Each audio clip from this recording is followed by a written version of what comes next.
Good morning. My name is Paul Spicer and my pronouns are he and him. I'm a man of European ancestry with a gray beard and almost equally gray hair drawn back in a ponytail. I'm completing my 60th year here on Earth, which I've been told means I can no longer describe myself as middle-aged. Welcome everyone to the One You See in OKC, where our mission is to explore the eternal, nurture community, and pursue the common good. Welcome as well to those of you joining us on YouTube. Please take a moment to introduce yourselves in the chat. Thank you to the teams of volunteers and staff who make Sunday mornings possible. This service is a reminder of how each of our contributions makes the lives we share in this community. Thank you for whatever you can and do bring to us today and throughout the year. Just a reminder that we need to be mindful of the limited parking that we have on our property. If it's possible for you, please park across the street on 13th or kitty corner from the church, across from the condo building, to allow people with disabilities, elders, and visitors to park around the building. Please take a moment now to silence your cell phones. Our minister, the Reverend Ken Doss, is not leading worship today. Today we will have our traditional Stone Soup Sunday, led by Barbara McCullough. Please look to the order of service to see a list of our regularly scheduled activities, which are designed to appeal to people of all ages and many interests. I wanted specifically to point out the notice about the mitten tree, which is still in Daniel Hall, that will remain up through January 4th, which means you have one more week to bring mittens, gloves, scarves, hats, or socks, which will then be distributed to those in need. More information about events is always available in the order of service, the weekly newsletter, or our website. If you are not yet on our email list, please use the QR code in the order of service to sign up. And if you're online, you can sign up under the newcomers section of the website. We want to make sure you know what is happening in our community.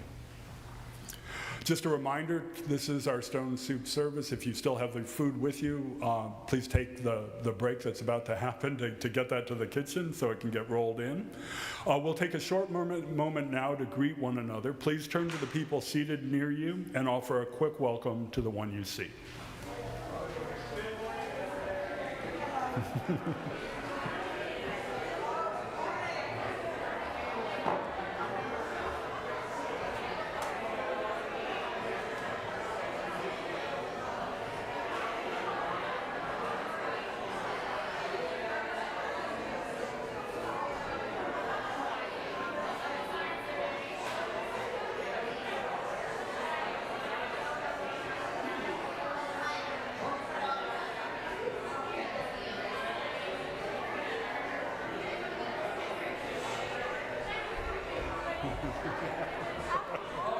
Oh, thank you. Good to see you. Good to see you.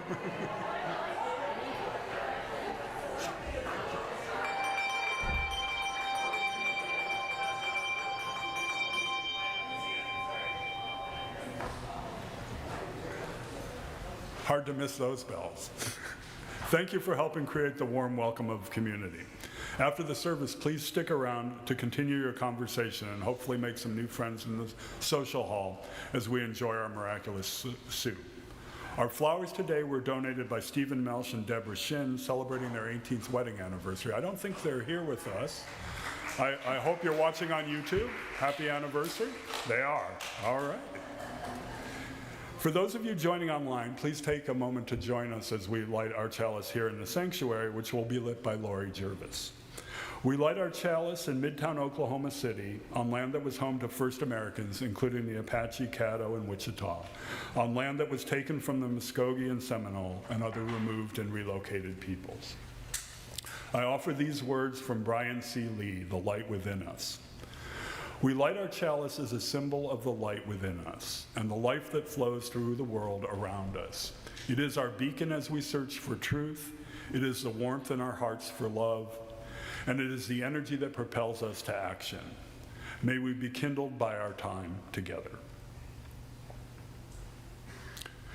Please join me now in our covenant, which can be found in your order of service. Love is the spirit of this church, and service is its law. This is our great covenant, to dwell together in peace, to seek the truth in love, and to help one another. Good morning. My name is Barbara McCullough. My pronouns are she, her, and I'm happy to see all of you here today and to join us in our fun service today and learn all about stone soup. For our call to worship, we're going to revisit this favorite tradition and make stone soup. And thank you to all of you who brought contributions to make our delicious soup. And especially a huge thank you to Betty Scott and her committee that are spearheading the preparations. I know it's been a lot of hard work.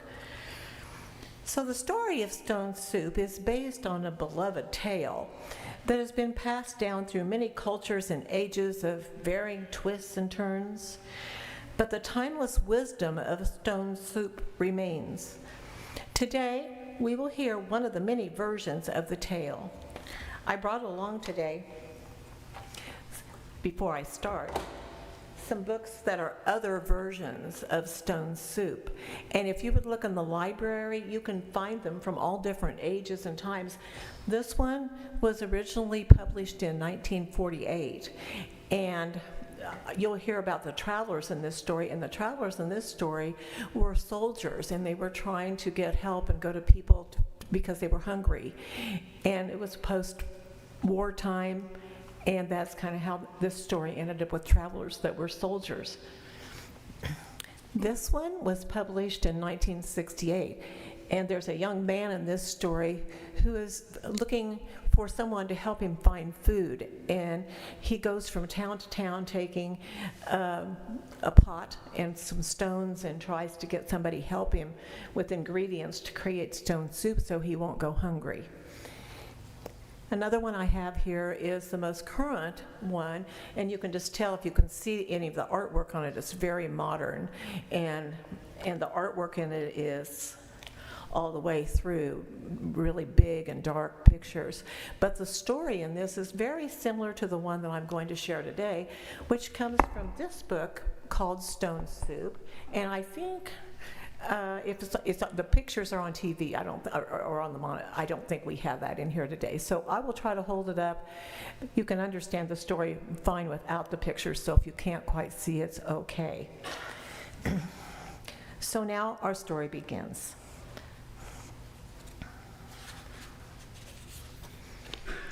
Once upon a time, in a village small and quaint, a stranger arrived feeling quite faint. He was weary and hungry and tired from the road, but the villagers seemed stingy, their hearts awfully cold. With hunger tugging at his empty belly, he hoped that the villagers would be kind and friendly. You can see him walking down the path in the book. But the villagers, you see, were known far and wide for their selfish ways. Hearts closed with pride, they hoarded their food. They would never share, not just with strangers, even when a neighbor needed some care. And at that point, we're going to stop and come back to it later, and we're going to join together in our opening hymn, which is in your gray hymnal, page 360, Here We Have Gathered.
So now our story continues.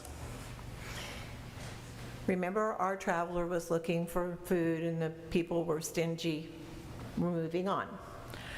Undeterred, our traveler hatched up a plan to teach the village some kindness and how to walk hand in hand.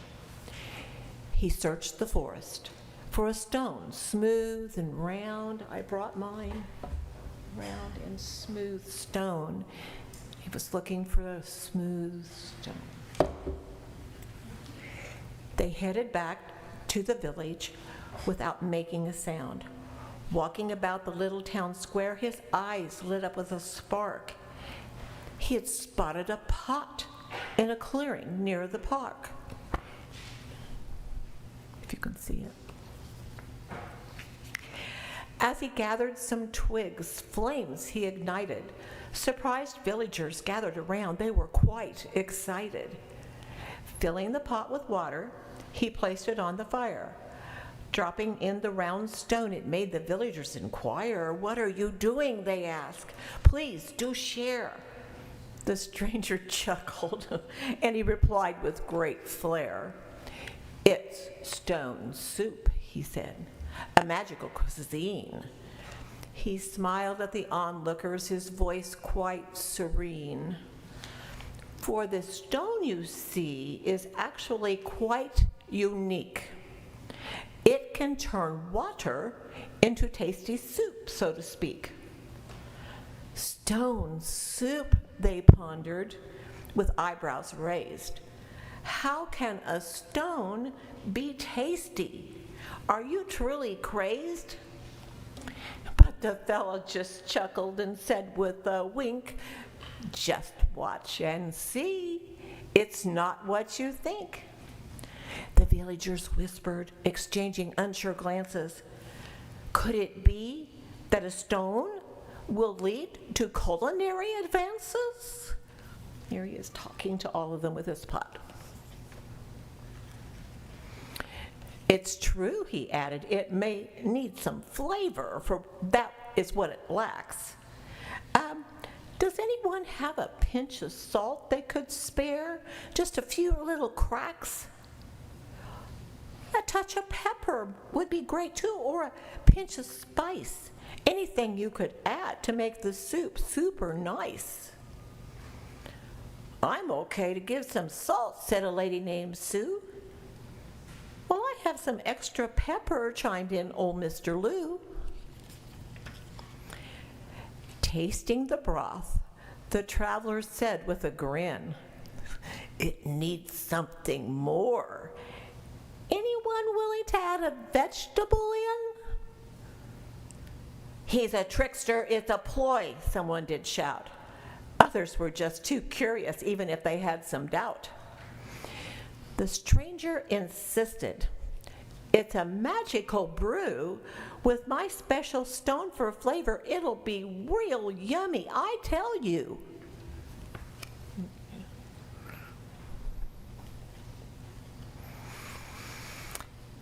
With a few more ingredients, it'll be quite grand. A taste and a smell that will sweep across our land. A young girl skipped forward, holding a potato. "This will make it hearty and magnificato," she said. The blacksmith reached over, adding peas with a glee. A child plucked some fresh berries from a nearby tree. Big Boy the farmer stepped up with onions and greens. Soon, each villager had brought something to add to the scene. As they added the vegetables in, the traveler's face broke into a grin. The soup's aroma was heavenly. He stirred it around with a gentle spin.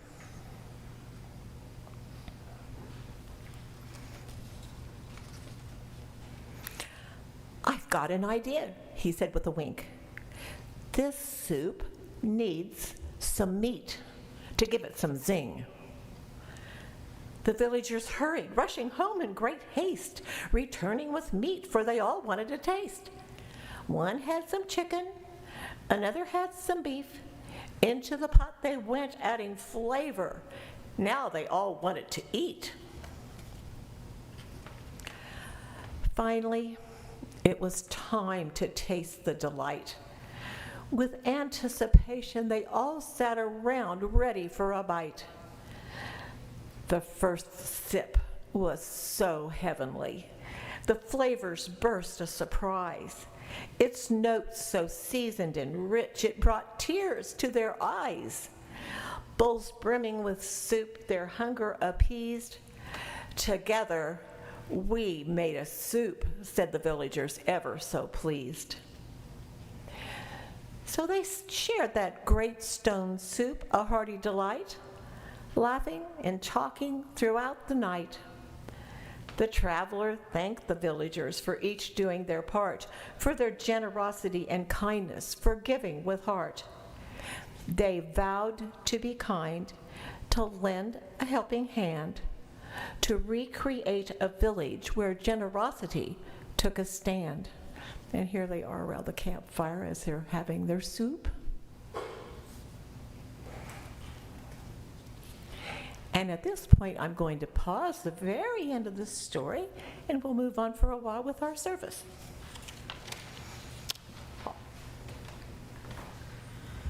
Generosity is, of course, the theme for today's service, or a theme in today's service. It's also a spiritual practice that we embrace every Sunday when we take the offering. All the cash and designated checks are distributed directly to an external nonprofit organization doing good work in the world. This month, we are supporting the Unitarian Universalist Service Committee.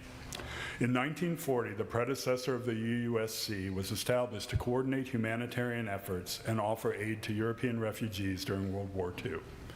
Since then, the UUSC has lived out a dynamic and rich history of bolstering grassroots-led movements for change in the United States and around the world.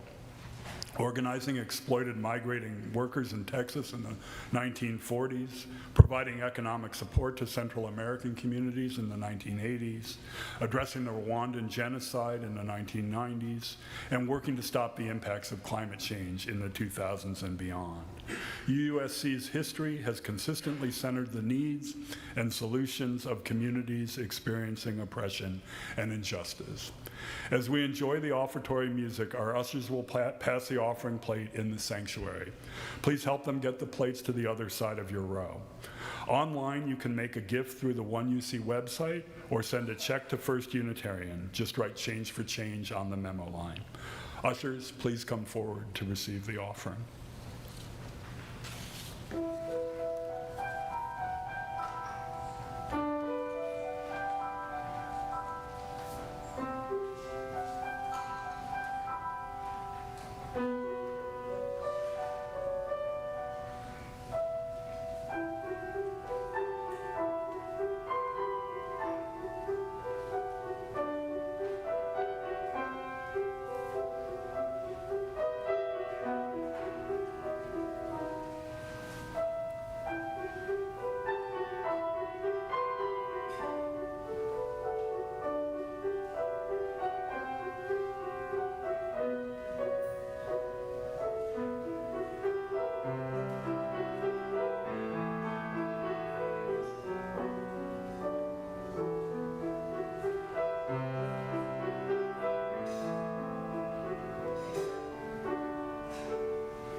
Please join me in the spirit of meditation.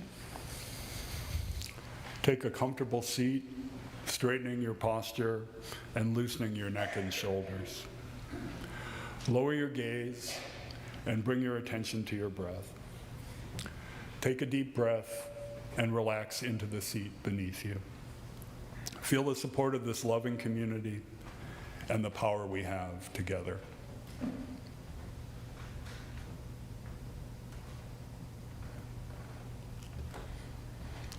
I offer these words from D.C. Fortune, A Theology of Love. My theology understands humanity as simultaneously fragile and resilient, weak and strong, greedy and generous, mean and compassionate. I see the divine spark in the tension between those opposites. I see the divine in the generosity of those who often have the least to give, in kindness offered by those who would arguably have the most reason to be bitter. The divine is like love in this regard, irrational, unexpected, and beautiful.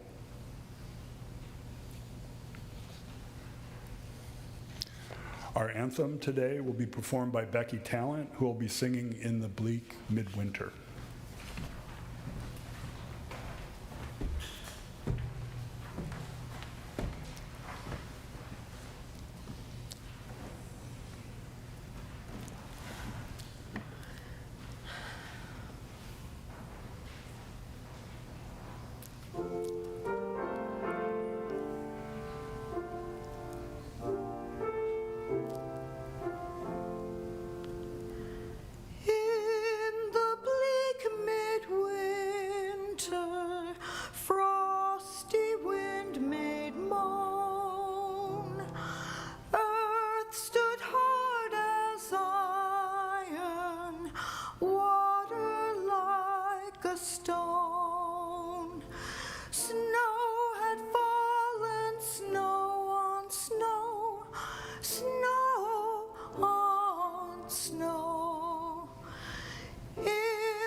Jesus Christ.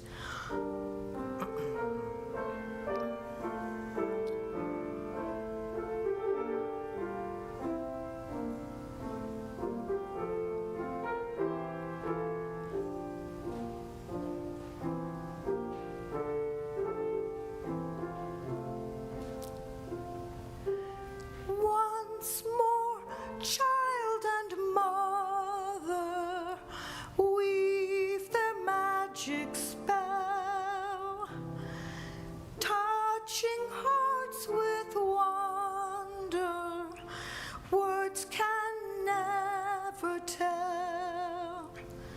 In the bleak midwinter, in this world of pain, where our hearts are open, love is born again.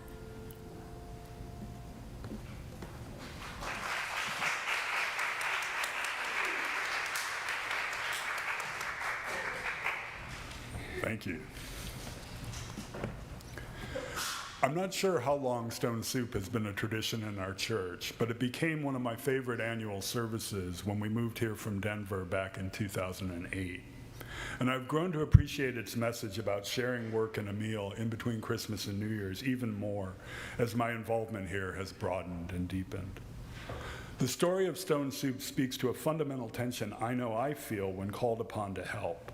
a tension between the desire to protect what is mine and the call to share what I have to respond to the need in front of me. My first thought is almost always to say no, but I often say yes instead. Part of this is an excess of agreeableness, and this impulse is not without its costs. Indeed, I sometimes do regret saying yes, but that's probably the subject of another reflection. My impulse to join in and help with others has also frequently been rewarding, involving me in all sorts of new things I would never have planned or imagined. Chairing the stewardship campaign, serving as your treasurer. When my reluctant participation works, I hesitantly begin the task I have committed myself to, and then gradually find myself more drawn in as I find what engages me and enjoy the pleasure of working with others. It also usually turns out to be a much lighter lift than I feared. Of course, the big problems we confront are not so easily finished, but the smaller everyday needs of others, especially in my family or around the home, or the needs I respond to here at church or at work, are generally much more reasonable than my initial self-protective reaction suggests. And one reason for this is that I'm seldom responding alone. At home, Lori, my wife and our chalice lighter today, is usually asking me to join in the work she is already doing. And here at church, very few of our volunteer opportunities are truly individual tasks. Even being a worship associate or leading a service involves work with many of the other people who are also contributing. Even the most mundane task can bring a certain pleasure. For example, although I won't be able to do this today, I feel like a bit of a traveler here talking to you about how fun it is to put away chairs. But I do regularly volunteer to help put away tables and chairs after events in Daniel Hall, and I'm sure we'll need help with that again today. There isn't a time I've ever done this that we don't get people spontaneously joining as well to help and learn the secret for how to hang those chairs back on the racks, or even something I just learned recently from Larry, one of our super servers who's just coming in the back there, about how to get that last round table onto its rack. It takes a leap of faith to get it there, I'll just say that. And if you're intrigued, stick around. Might be better than the soup. This is not to say there isn't hard work to do and hard work in organizing these events. There most certainly is. But it becomes so much more manageable, nay, even enjoyable when we do it together. The genius of the traveler in the story is the way that he tricks people out of their self-protective isolation and into the joy of sharing the work and its rewards, gathering attention and enthusiasm around the miraculous act of creating soup from stones. Several years ago, when I served on the board of 0 to 3, an organization that serves those who serve infants, toddlers, and their families, we had Paul Schmitz, who had worked in the Obama White House, deliver a plenary based on his book, Everybody Leads. There were many memorable moments in that talk, but the one I doubt I'll ever forget was his proposal that all leaders should develop and share a list of things that they suck at. Yes, you heard me right. His proposal was that leaders should share the areas where they needed help and actively seek it from others.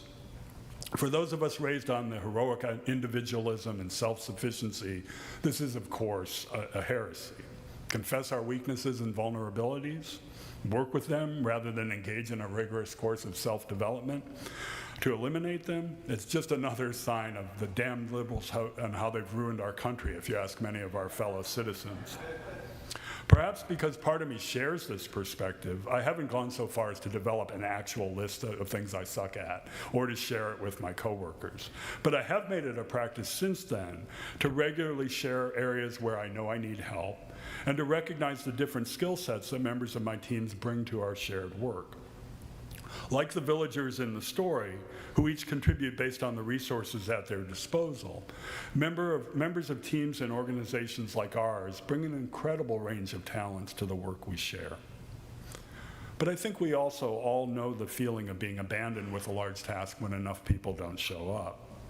This is a recipe for frustration and burnout that can easily leave us regretting our impulse to say yes, and probably more likely to say no in the future. Indeed, I suspect that's how the villagers end up in their predicament. People regularly leave organizations like ours too soon after having exhausted themselves in service and perhaps not knowing any other way out. So please do not misunderstand me. I'm not asking you to say yes to everything that comes your way. That is not the message of this story at all. We just need a few carrots or some salt from any one of you, leave the rest to the rest of us. But we do need you too. It's all too easy to retreat back into our protected lives, a tendency no doubt exacerbated by the pandemic with the literal retreat that we all participated in. But as we continue to come out from those walls, I hope you will all be able to say yes, just to one small thing that connects with your talents and contribute to the work in front of us. There is no shortage of ways to connect, and no doubt that your skills will help meet important needs. And if my experience is at all relevant, you will truly be surprised by the joy that shared work can bring, and the way that even these small yeses will lead to so much more, both for you and for us. Our closing hymn is number 1010 in the teal hymnal. Please rise as you're willing and able. This is the hymn, We Give Thanks. Diane is going to play it through once because it's a new one for us. It's very short, and we'll do it a couple times.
You may be seated.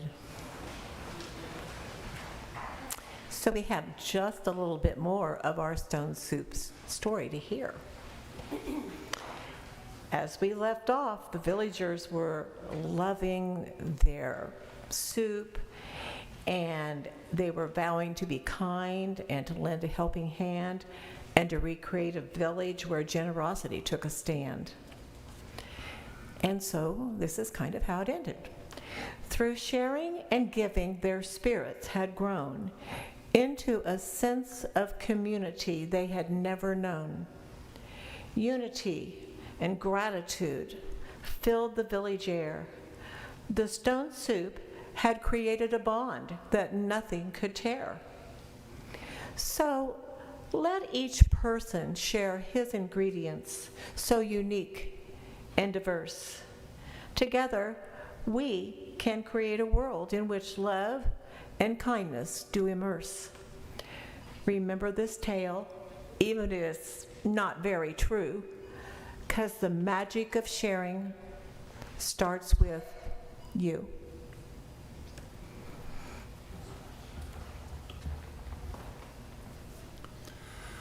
We extinguish the chalice with these words from Amy Zucker Morgenstern, it becomes more. When we take fire from our chalice, it does not become less, it becomes more. And so we extinguish our chalice, but we take its light and warmth with us, multiplying their power by all our lives and sharing it with the world. So after the closing music from Diane, which is beautiful, I heard it a while ago, don't forget to head to Daniel Hall to share in our lunch of Stone Soup. It's smelling magnifico. So the villagers in our story had no idea where the traveler had found the magic stone. Over the years, hopefully, they would have discovered that the magic ingredient of the stone was present in their very community as they worked together in love and kindness. May each find a magic stone of love and kindness that will drive our lives in the days to come. And may our stone soup today be delicious and an example of our togetherness and cooperation.